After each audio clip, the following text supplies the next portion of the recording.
The story today with Jesus with the woman at the well, or it's called Samaritan woman, there's a lot of, when you're reading this. The one thing for spiritual connection is they talk about the water.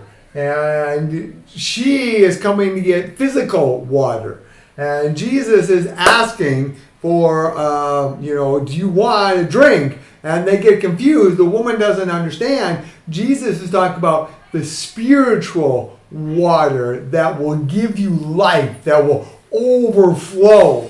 And so you see this connection there. And we often call that a connection like a parable. And what it is, it's like this, like parallel. So you have this is the physical thing that you're talking about here, which in this case would be the physical water. And over here you have the spiritual connection, which is the living water, which is Jesus and his word that gives life forever. And so you have this water that gives physical life, and you have this water, his word, that gives spiritual life. So that's one of the things that you read this, you realize this. Also, you have to realize this woman, and I know this is it's surface, but I think this is a good reason for you and I read and understand carefully. People often talk about this woman coming during the daytime because she's shunned by the other woman. She's not included because they would come in the morning or come in the evening when it's more cool.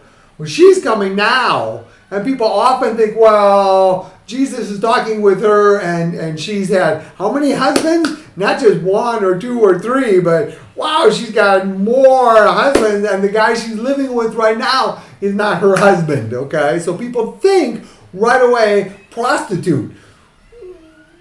Well, it's interesting that Jesus never talks like that. He talks about how many husbands, but one thing it never talks about is if she has children. And so really the better picture of this is this woman, she can't have children. And she marries, and that man divorces her because there's no children. She married, then divorced because no children. So that woman, because she has no children, the other people would look down. They would shun her. They would judge her. And the man would, because she can't have children. And so really, when you're reading that story, it seems that's more possible. That she's not a prostitute. She has no children. And so she's coming. And so when Jesus talks with her, and then what happens after they talk is the woman goes back to town and she tells everybody, I've met. And then the people come out there and they see for themselves. And then later on they say, we believe, not only because you told us, but because we've seen for ourselves. And so you see the oh man, the depth, the breadth of this story, and how much is all included in this one story. So when you're reading, realize these. Look at the parallels, the parables that are included. See the physical and the spiritual, but also read carefully and see what's it talking about. What's it saying? So we don't misunderstand. Well, she's a prostitute. Maybe different reason for that to have 5 husbands. Okay.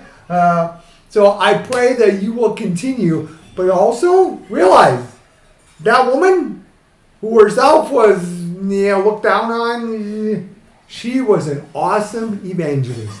She met Jesus and she went and told people, and it would be someone that they would not normally, but they listened to her and they came. So realize Jesus wants to use all of us to spread his word. So, love you guys. Have fun as you continue studying his word.